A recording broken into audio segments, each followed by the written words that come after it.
Hello दोस्तों, good morning. स्वागत है एक बार फिर से आप सभी का एनजेटी एजुकेशन में। दोस्तों आज है 22 अप्रैल। आज की वीडियो में हम लोग बात करेंगे 22 अप्रैल 2023 के मोस्ट इंपोर्टेंट करंट अफेयर के क्वेश्चंस के बारे में। पूरी वीडियो ध्यान से देखिएगा, पूरी वीडियो डिटेल में आपको समझाई गई है। अगर पसंद आए तो इसे लाइक और शेयर जरूर करना। चैनल पर नए आए हो चैनल को सब्सक्राइब करके बेल आइकन को प्रेस करना, जिससे आने वाली वीडियोज का नोटिफिकेशन आप तक पहुंचता रहे। आगे बढ़ने से पहले आप सभी लोगों को, सभी स्टूडेंट्स को ईद मुबारक। सभी लोग भाईचारे और सौहार्द की भावना से रहें और सभी को ईद की बहुत बहुत शुभकामनाएं। चलिए कल का क्विकली रिवीजन करते हैं हम लोग।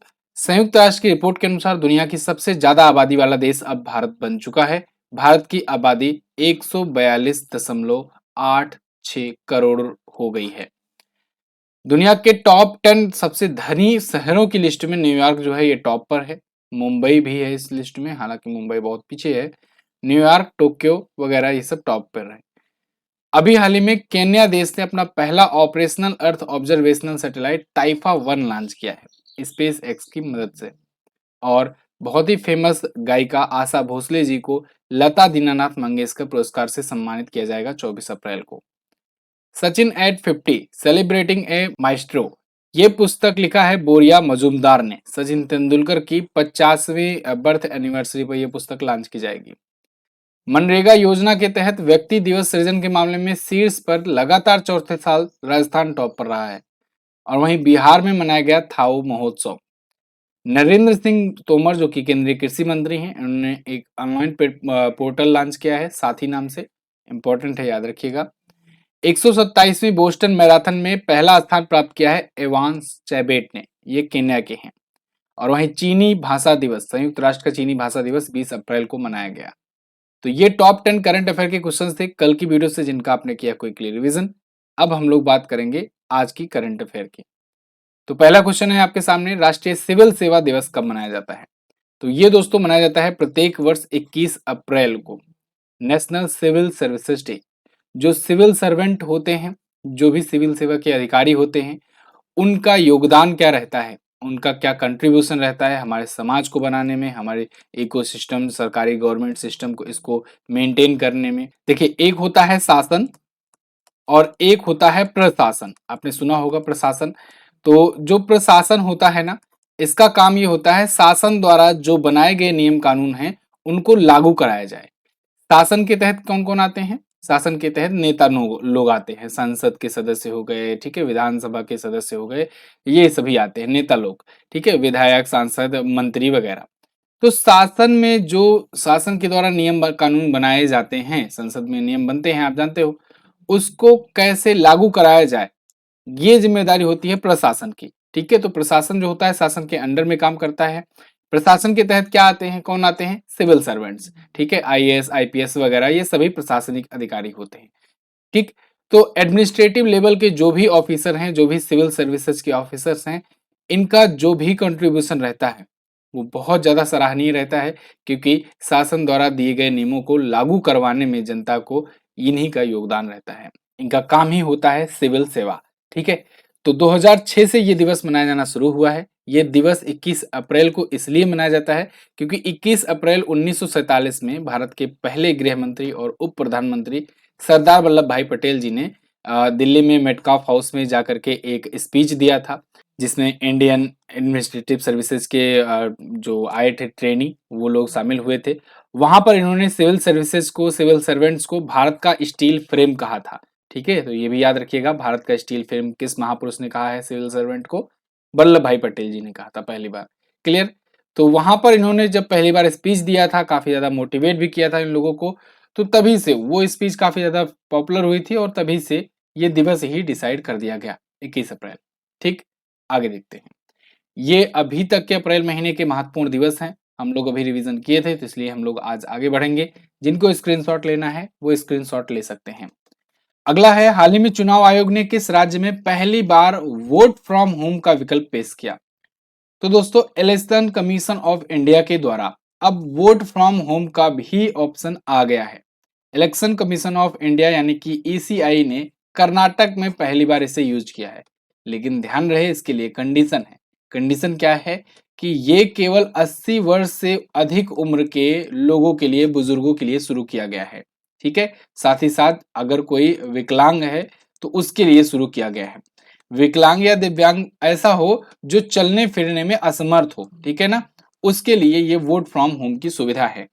इलेक्शन कमीशन ऑफ इंडिया के द्वारा ये शुरू किया गया है। यहाँ पर आप देख पाओगे आर्टिकल है एबव 80 ईयर्स का एज होना चाहिए। लगभग 9,000 व्यक्तियों ने इसके लिए वोट चुना भी है, विकल्प को चुना भी है, ठीक है। तो अब 8,900 के आसपास व्यक्ति जो हैं ये वोट फ्रॉम होम करेंगे, ठीक है, यानी कि घर से ही वोटिंग करेंगे। चुनाव आयोग आया है, इसके बारे में जानते हैं। अनुच्छेद 324 में भारतीय संविधान में चुनाव आयोग के बारे में वर्णन किया गया है। इसके तहत चुनाव आयोग एक स्वायत्त संस्था होगी। अब इसमें देखो मुख्य चुनाव आयुक्त तो वर्तमान में है राजीव कुमार। कौन है? राजीव कुमार जी हैं। और इनके अंदर 2 इलेक्शन कमिश्नर हैं। कौन कौन से हैं? एक तो हैं अनूप चंद्र पांडे और दूसरे हैं अरुण कुमार गोयल, जिनकी नियुक्ति को लेकर के अभी विवाद हुआ था और इसके बाद एक कमेटी का गठन किया गया और ये डिसीजन लिया गया कि चुनाव आयोग के जो इलेक्शन कमिश्नर जो होंगे या चीफ इलेक्शन कमिश्नर जो होंगे उनकी नियुक्ति के लिए एक कमेटी होगी। उस कमेटी में सुप्रीम कोर्ट के जज, विपक्ष के नेता, भारत के प्रधानमंत्री, केंद्रीय कैबिनेट के जो नियुक्ति कमेटी होती है वो, ये सभी लोग शामिल रहेंगे। उसके बाद ही इलेक्शन कमिश्नर को नियुक्त किया जा सकेगा, ठीक है।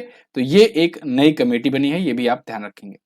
आगे देखते हैं, कर्नाटक आया है, इसके बारे में देख लेते हैं। कर्नाटक भारत के राज्य में आप देखिएगा यहाँ पर पोजीशन है इसकी। ये अपना बॉर्डर शेयर करता है गोवा से, महाराष्ट्र से, तेलंगाना, आंध्र प्रदेश, तमिलनाडु और केरला से। बेंगलुरु इसकी राजधानी है और यहाँ के सीएम हैं बसवराज एस बोम्मई, जो कि बीजेपी पार्टी से हैं। यहाँ के गवर्नर की अगर बात करें तो वो हैं थावरचंद गहलोत। बेंगलुरु दोस्तों ये कैंपेगौड़ा ने बनवाया था। कैंपेगौड़ा यहाँ के निर्माता कहे जाते हैं। इसी वजह से अभी स्टैचू ऑफ प्रॉस्पेरिटी का निर्माण किया गया है, जो कि कैंपेगौड़ा की मूर्ति है, इसका उद्घाटन अभी किया गया है। स्टैचू ऑफ प्रॉस्पेरिटी ध्यान रखिएगा। और कैंपेगौड़ा के ही नाम पर यहाँ का इंटरनेशनल एयरपोर्ट भी है, बेंगलुरु का कैंपेगौड़ा इंटरनेशनल एयरपोर्ट। कुक्कुरहल्ली झील, पंपा सरोवर, बेगूर झील, बेलांदूर झील, ये प्रमुख झीलें हैं यहाँ की। यहाँ पर नेशनल पार्क की बात करें तो बांदीपुर नेशनल पार्क बड़ा पूछा जाता है। नागरहोल राष्ट्रीय उद्यान भी यहाँ पर है और ये भी पूछा जाता है। लोक नृत्य में सबसे ज्यादा पूछा जाता है यक्ष ज्ञान। बाकी डिटेल्स तो आप देख ही रहे हैं, ये सारी चीजें हैं। आगे बढ़ते हैं। महाराष्ट्र सरकार ने पदोन्नति में दिव्यांग कर्मचारियों के लिए कितने प्रतिशत आरक्षण देने की घोषणा की है? तो अभी हाल ही में महाराष्ट्र गवर्नमेंट ने एक बहुत ही बड़ा डिसीजन लिया है। इन्होंने कहा है कि पदोन्नति में दिव्यांग कर्मचारी जो हैं, यानी कि ऐसे दिव्यांग कर्मचारी जो काम कर रहे हैं, उनका प्रमोशन अगर हो रहा है तो इसके लिए 4% आरक्षण होगा। यानी 4% सीटें ऐसी होगी जहां पर दिव्यांग कर्मचारियों को प्रमोट किया जाएगा, ठीक है। ये क्वेश्चन इसलिए भी इंपॉर्टेंट है क्योंकि दिव्यांग कर्मचारियों के लिए एक विशेष विभाग स्थापित किया था महाराष्ट्र गवर्नमेंट ने और ऐसा एक स्पेशल डिपार्टमेंट स्थापित करने वाला महाराष्ट्र पहला राज्य बना था, ठीक है। अभी दिसंबर 2022 की बात है, ये क्वेश्चन कवर करवाया था मैंने। तो दिसंबर 2022 में महाराष्ट्र सरकार ये पहली राज्य सरकार बनी थी जो दिव्यांगों के लिए एक विशेष एक डिपार्टमेंट स्थापित किया था, ठीक है। तो उसी के तहत देखो यहाँ पर भी एक और डिसीजन लिया गया है। दिव्यांग कर्मचारियों के लिए 4% आरक्षण की घोषणा की गई है पदोन्नति में। ओके, तो कुछ कंडीशंस वगैरह भी हैं वो बताए गए हैं यहाँ पर और उसके बाद ये लागू कर दिया जाएगा। आगे देखते हैं, महाराष्ट्र आया है, इसके बारे में जान लेते हैं। यहाँ पर आप देखोगे इंडिया के मैप में ये रहा कर्नाटक के जस्ट ऊपर महाराष्ट्र। कर्नाटक की बात अभी हम लोगों ने किया। महाराष्ट्र देखिए ये 1 मई 1960 को 1 मई 1960 को महाराष्ट्र और गुजरात ये दोनों अलग हुए थे राज्य। पहले बॉम्बे प्रेसिडेंसी के नाम से जाना जाता था।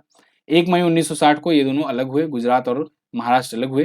इसीलिए 1 मई को मनाया जाता है गुजरात दिवस या महाराष्ट्र स्थापना दिवस, दोनों ही मनाया जाता है। मुंबई और नागपुर इसकी कैपिटल है। यहाँ के सीएम हैं एकनाथ शिंदे शिवसेना पार्टी से। यहाँ के गवर्नर हैं अब रमेश बैस।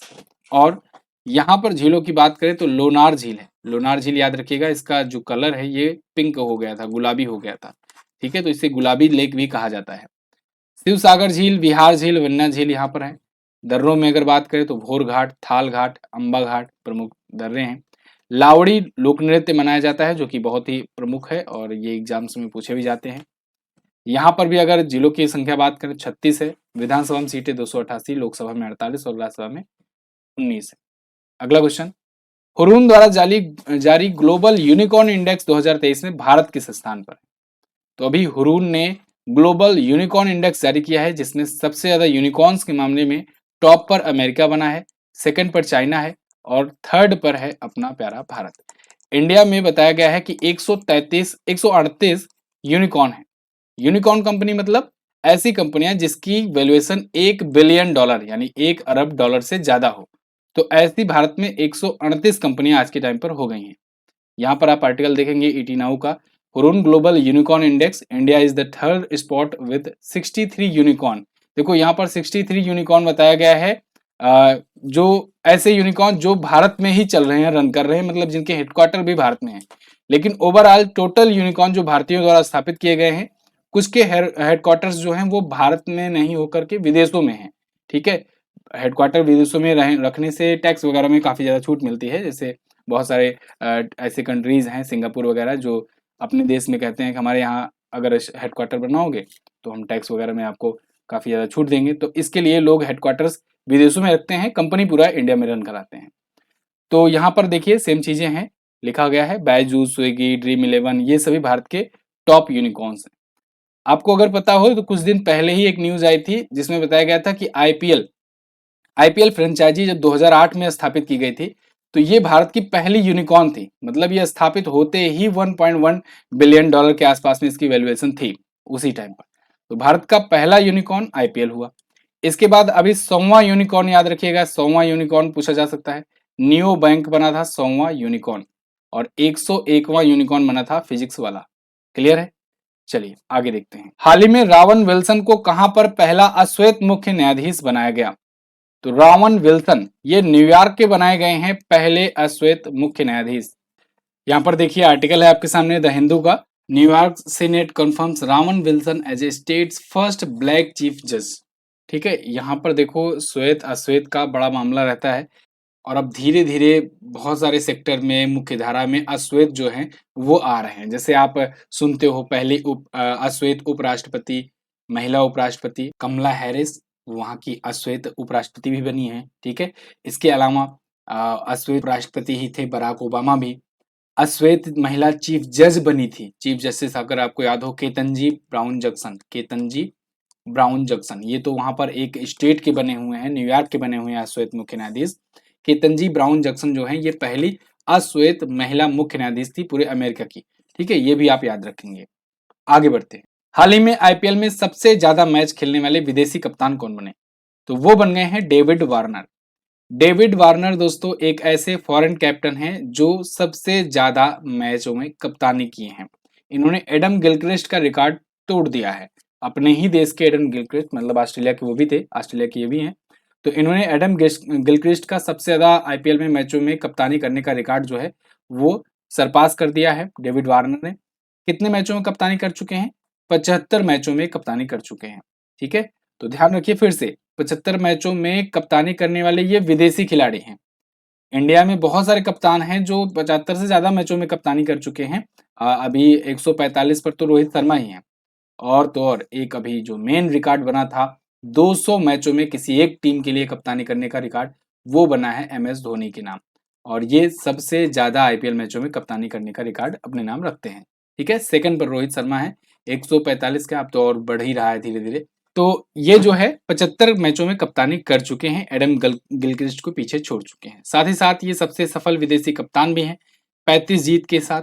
एडम गिलक्रिस्ट थे लेकिन वो रिटायर हो चुके हैं, तो वार्नर अब कोई ना कोई एक मैच तो जितवाएंगे ही अपने हैदराबाद टीम को, तो 35 से ज्यादा इनके जीत हो जाएंगे, तो सबसे सफल विदेशी कप्तान भी ये बन जाएंगे। आईपीएल में कप्तान के रूप में डेविड वार्नर 3000 से ज्यादा रन बनाए हैं, जबकि आईपीएल में करियर में टोटल इनका 6000 से ज्यादा रन हो चुका है, जबकि इसमें सबसे तेज 6000 रन बनाने का भी रिकॉर्ड इन्हीं के नाम है, जो कि अभी कुछ ही दिन पहले पूरा हुआ था, इसको भी मैंने कवर कराया था। ठीक है, तो डेविड वार्नर ये सनराइजर्स हैदराबाद की तरफ से खेलते हैं, उसके कप्तानी करते हैं। आईपीएल के जो भी रिकॉर्ड्स बन रहे हैं ये सब कंपाइल किया जाएगा और सब आपको एक साथ प्रोवाइड कर दिया जाएगा, तो आपको बिल्कुल भी चिंता करने की जरूरत नहीं है। आगे बढ़ते हैं। अच्छा, एक जरूरी सूचना, ईद पर ये एक स्पेशल डिस्काउंट है आपके लिए, फेस्टिवल ऑफर 25% का डिस्काउंट है। आप हमारे कोई भी कोर्सेज या कोई भी ई बुक्स को अगर आप आज के दिन लेते हैं तो आपको 25% की छूट मिलेगी। सीजीएल का है, सीजीएल का जो स्पेशल बैच है इसमें आप डिस्काउंट पा पाओगे। आरआरबी एएलपी का है, ठीक है, आरआरबी एएलपी का बैच आया हुआ है। इसके अलावा बहुत सारे इंडिविजुअल सब्जेक्ट के बैच है। आप जाइए एनजेटी ऐप पर इस सबको चेक कीजिए, आज खास मौका है, आप इस पर जाकर के डिस्काउंट प्राप्त कर सकते हैं। कूपन कोड में आपको डालना है ईद25। ध्यान रहे, कूपन कोड आप एंटर कीजिएगा तभी आपको डिस्काउंट मिलेगा। अगर आपको कोई डाउट आता है, प्रॉब्लम आती है, तो इस नंबर पर आप व्हाट्सएप भी कर सकते हैं, जहां पर आपकी मदद की जाएगी। चलिए आगे देखते हैं। भारत का पहला एप्पल रिटेल स्टोर कहां खोला गया? तो दोस्तों मुंबई में खोला गया भारत का पहला एप्पल रिटेल स्टोर। एप्पल जो कंपनी है उसने आईफोन के लिए और भी जो एप्पल के जो भी प्रोडक्ट होते हैं उन सब के लिए रिटेल स्टोर खोला है। ठीक है, ये भारत में पहली बार है जब खोला गया है। इसके बाद दिल्ली वगैरह में भी खोला जाएगा। टिम कुक जो कि सीईओ हैं एप्पल के, ये खुद आए थे बांद्रा कुर्ला कॉम्प्लेक्स में, इन्होंने उद्घाटन किया इस एप्पल स्टोर का। खास बात तो ये है कि ये जो एप्पल स्टोर है ये पूरी तरीके से रीन्यूएबल एनर्जी पर बनाई गई है। यहाँ पर पूरा का पूरा जो ऑफिस है वो रीन्यूएबल एनर्जी पर चलता है और बहुत ही कम लाइट का इस्तेमाल ये लोग कर रहे हैं, मतलब एक नया ही टेक्नोलॉजी। ये लोग ना इतने कांच का इस्तेमाल किए हुए हैं, इतने ग्लासेस का इस्तेमाल किए हैं, जिसकी वजह से बहुत कम से कम नाम मात्र के लिए इसमें लाइटिंग का यूज किया गया है। बाकी सब ग्लासेस की वजह से, रिफ्लेक्शन की वजह से है। बहुत ही अद्भुत बनाया गया है। 20,000 स्क्वायर फुट में यह फैला है। एप्पल भारत में 25 साल भी पूरा कर लिया है अपना डिस्ट्रीब्यूशन का, और ऐसे में यहाँ पर इसका अब स्टोर खुल जाना भारत में आईफोन प्रेमियों के लिए काफी खुशखबरी की बात है, क्योंकि अब इससे कहीं ना कहीं कम दाम में मिलेगा आईफोन। ठीक है, क्योंकि टैक्सेस वगैरह कम हो जाते हैं। एप्पल की बात करें तो 1976 में स्थापित हुई थी, मुख्यालय कैलिफोर्निया में है, संस्थापक स्टीव जॉब्स हैं। एप्पल कंपनी दुनिया की सबसे ज्यादा वैल्यूएशन वाली कंपनी है आज भी। ठीक, आगे देखते हैं। पूर्वोत्तर क्षेत्र का सबसे बड़ा बहुउद्देशीय इंडोर स्टेडियम किस राज्य में बनाया जा रहा है? तो ये बनाया जा रहा है दोस्तों मेघालय में। मेघालय के शिलोंग में बनाया जा रहा है। शिलोंग में ये पूर्वोत्तर क्षेत्र का सबसे बड़ा बहुउद्देशीय इंडोर स्टेडियम होगा। यहाँ पर देखिए कॉनराड संगमा जी गए हुए हैं ये इसको चेक करने, और इन्होंने घोषणा की है कि ये एक मल्टीपर्पज इंडोर स्टेडियम होगा। दिसंबर 2022 तक बनकर के तैयार हो जाएगा। 30,000 से ज्यादा दर्शकों की क्षमता वाला होगा। यहाँ पर basketball, squash, badminton, table tennis, volleyball और भी कई सारे गेम खेले जाएंगे। मतलब जो भी इंडोर गेम्स होते हैं वो सभी गेम्स यहाँ पर खेले जाएंगे। तो पूर्वोत्तर का सबसे बड़ा मल्टीपर्पज इंडोर स्टेडियम ये बनाया जा रहा है। कहाँ पर? मेघालय की राजधानी शिलोंग में। मेघालय आया है, मेघालय के बारे में जानिए। यहाँ पर आप देखोगे इंडिया के मैप में ये रहा मेघालय। मेघालय अगर राज्यों से बात करें तो केवल और केवल असम से बॉर्डर अपना शेयर करता है, बाकी इधर ये बांग्लादेश से अपना बॉर्डर शेयर करता है।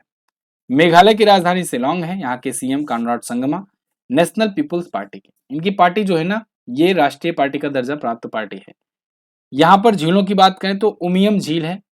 नेशनल पार्क में सिजू पक्षी अभ्यारण्य है, बलपक्रम उद्यान है, नोकरोक नेशनल पार्क है, लोक नृत्य वांगला, पोम्बलांग, निंगक्रेम ये सभी है। चर्चित स्थल में चेरापूंजी, इसके अलावा मानिसराम भी यहीं पर है जहाँ पर सबसे ज्यादा बारिश होती है, मानिसराम में। ठीक है, जिलों की संख्या 11 है, विधानसभा में सीटें 60, लोकसभा में 2, राज्यसभा में 1 सीट है। यहाँ के गवर्नर की बात करें तो फागू चौहान है, जो कि पहले बिहार के हुआ करते थे, अब यहाँ पर आ गए हैं। धूमिल तेंदुआ यहाँ का राजकीय पशु है, राजकीय पक्षी पहाड़ी मैना, और राजकीय पुष्प लेडी चप्पल ऑर्किड। अगला क्वेश्चन, हाल ही में प्रतिष्ठित संतोकबा मानवतावादी पुरस्कार से किसे सम्मानित किया गया? तो ये सम्मानित किए गए हैं सोनम वांगचुक। सोनम वांगचुक से तो आप भलीभांत परिचित होंगे। यहाँ पर देखिए ये है सोनम वांगचुक। इनको अभी हाल ही में ये most prestigious award Santokba humanitarian award दिया गया है। ये पुरस्कार श्री रामकृष्ण एक्सपोर्ट्स के द्वारा दिया जाता है और साथ ही साथ श्री रामकृष्ण नॉलेज फाउंडेशन के द्वारा दिया जाता है। सोनम वांगचुक जी ये लद्दाख सेक्टर में रहते हैं, लद्दाख एरिया में रहते हैं, और ये educational and cultural movement of Ladakh यानी सेकमॉल इसके ये संस्थापक निदेशक हैं। सोनम वांगचुक जो है ये आइस स्टूपर तकनीकी के भी निर्माता हैं। आइस स्टूपर तकनीक के तहत होता यह है कि आर्टिफिशियल ग्लेशियर्स बनाए जाते हैं, और ये आर्टिफिशियल ग्लेशियर जो होते हैं पानी को स्टोर करने में काम आते हैं। सर्दियों में ये ग्लेशियर बन जाते हैं, पानी स्टोर करते हैं, और गर्मियों में ये काफी ज्यादा काम आते हैं पानी के रूप में। ठीक है, तो ये इनका एक अलग ही टेक्नोलॉजी है और इसके लिए इनको बहुत ज्यादा ख्याति भी मिली थी। आप 3 इडियट में जानते हो आमिर खान जो रोल निभाए थे वो इन्हीं का निभाए थे। चलिए आगे देखते हैं। हाल ही में एचडीएफसी बैंक का उप प्रबंध निदेशक किसे नियुक्त किया गया? तो एचडीएफसी बैंक भारत की सबसे बड़ी बैंक है ये। ठीक है, चाहे प्राइवेट ले लो चाहे गवर्नमेंट ले लो, दोनों में सबसे ज्यादा वैल्यूएशन वाली ये बैंक है। एसबीआई गवर्नमेंट बैंक के रूप में सबसे बड़ी बैंक है, लेकिन एचडीएफसी बैंक जो है ओवरऑल वैल्यूएशन में ये सबसे बड़ी बैंक है। तो इसके उप प्रबंध निदेशक बनाए गए हैं कैजाद भारूचा। कौन? कैजाद भारूचा। देखो, मैंने आपको कई बार बताया है कि जब भी कोई भारत में बैंक है, उसके जो टॉप लेवल के बोर्ड मेंबर हैं, अगर उनकी नियुक्ति हो रही है ना, तो लेनी पड़ती है आरबीआई से मंजूरी, और आरबीआई के नियमों को का पालन करते हुए ही नियुक्त करना होता है। आरबीआई का नियम मतलब आरबीआई ने बता रखा है कि कोई भी प्राइवेट बैंक हो, ठीक है, भले ही वो प्राइवेट हो, उसका जो सीईओ होगा वो 15 साल से ज्यादा नहीं रहेगा, भले ही उसी ने उसकी स्थापना ही क्यों ना की हो। ठीक है, मतलब जैसे आप समझ लो कि कोई बैंक स्थापित करता है तो सोचे कि जिंदगी भर हम ही रहे एमडी सीईओ, तो नहीं रह सकता अगर वो बैंक स्थापित कर रहा है तो। ठीक है, 15 साल से ज्यादा नहीं रहेगा। ऐसे ऐसे बहुत सारे नियम हैं जो आरबीआई के द्वारा लगाए गए हैं बैंकों के लिए। और यहाँ पर भी जब भी कोई बोर्ड मेंबर को नियुक्त करना होता है तो आरबीआई से लेनी होती मंजूरी, तो आरबीआई ही बताता है कितने साल के लिए नियुक्त करना होगा। तो यहाँ पर इनको जो कैजाद भारूचा हैं, इनको 3 साल के लिए मंजूरी मिली है, 3 साल के लिए आरबीआई की। तो ये अगले 3 सालों तक एचडीएफसी बैंक के होंगे उप प्रबंध निदेशक। हाँ, इसके बाद इनके कार्यकाल को देखते हुए आगे हो सकता है इनको एक और टर्म मिल जाए, हो सकता है इनको और आगे के लिए नियुक्त कर दिया जाए, लेकिन शुरुआती दौर के लिए ये 3 साल के लिए होंगे। ठीक, एचडीएफसी लिमिटेड और एचडीएफसी बैंक दोनों अब मर्ज हो चुकी है। एक्चुअली में एचडीएफसी लिमिटेड एक कंपनी है जो 1977 में स्थापित हुई थी। इसी कंपनी के द्वारा 1995 में जाकर एचडीएफसी बैंक बनाई गई। ठीक है, और एचडीएफसी बैंक ये आगे बढ़ती चली गई, लेकिन अभी हाल फिलहाल में पिछली साल न्यूज आई कि एचडीएफसी बैंक और एचडीएफसी कंपनी ये दोनों ने आपस में मर्ज होने की घोषणा कर दी। तो दोनों जो हैं वो मर्ज हो गई हैं अब आज के टाइम पर। मुंबई में हेडक्वार्टर है, एमडी और सीईओ है शशिधर जगदीशन। अच्छा, शशिधर जगदीशन को अभी कुछ दिन पहले ही BS banker of the year का भी अवार्ड मिला था, ये भी आप ध्यान रखेंगे। क्लियर? तो ये तो थे दोस्तों आज के दिन के टॉप 10 करंट अफेयर के क्वेश्चंस। आई होप आपको वीडियो पसंद आई होगी। अगर वीडियो पसंद आई है तो इसको लाइक कीजिए, शेयर कीजिए अपने दोस्तों के साथ। और अप्रैल महीने का पार्ट 1 मंथली करंट अफेयर आ गया है, जाइए इसको देखिए। इसका नोटिफिकेशन नहीं गया था तो लोगों को पता नहीं लग पाया। चैनल पर जाइए, इसको देखिए। ये 15 दिनों का रिवीजन होता है, बहुत ही शानदार तरीके से आप इसको चैनल पर प्राप्त कर सकते हैं। और एंड में आपको यह बताना चाहूंगा, कूपन कोड यूज कीजिए ईद25 और आपको मिलेगा 25% का डिस्काउंट हमारे सभी ई बुक्स और वीडियो कोर्सेज पर। केवल आज के लिए है, तो इसका फायदा उठाइए। एनजीटी ऐप पर जाकर के इसका आप लाभ उठा सकते हैं। चलिए, कल मैंने क्वेश्चन पूछा था आपसे, नमामि गंगे कब शुरू किया गया था? ये 2014 में शुरू किया गया था। भारत में मैंग्रोव वन के क्षेत्र में किस राज्य में पाए जाते हैं ये क्षेत्र? तो मैंग्रोव वन जो है ये सबसे ज्यादा पश्चिम बंगाल, उड़ीसा वगैरह क्षेत्र में पाए जाते हैं। ठीक है, अब उड़ीसा में बात करें तो भीतरकनिका नेशनल पार्क ये दूसरा सबसे ज्यादा ऐसा है मैंग्रोव वन का। सुंदरवन का नेशनल पार्क ये सभी है एरिया, तो उपरोक्त दोनों यहाँ पर लगा देंगे आप। आज क्या बताना है? आज बताना है हेनले और पार्टनर्स द्वारा जारी दुनिया के सबसे अमीर शहरों की सूची में किस भारतीय शहरों को स्थान मिला हुआ है। इसके अलावा प्रसिद्ध गायिका आशा भोसले जी को किस वर्ष पद्म विभूषण से सम्मानित किया गया था। दोनों क्वेश्चंस के बारे में आपको जो भी पता हो डिटेल में जरूर आंसर करना। इसकी पीडीएफ, क्विज वगैरह सब आपको हमारे एप्लीकेशन पर मिलेगी। यहीं पर वीडियो कोर्स सेक्शन में जाकर के आप कोर्सेज ले सकते हैं और ई बुक सेक्शन में जाकर के आप ई बुक ले सकते हैं। इस डिस्काउंट का फायदा जरूर उठाइए। थैंक यू सो मच, मिलेंगे अगली वीडियो में, तब तक के लिए नमस्कार, जय हिंद, वंदे मातरम।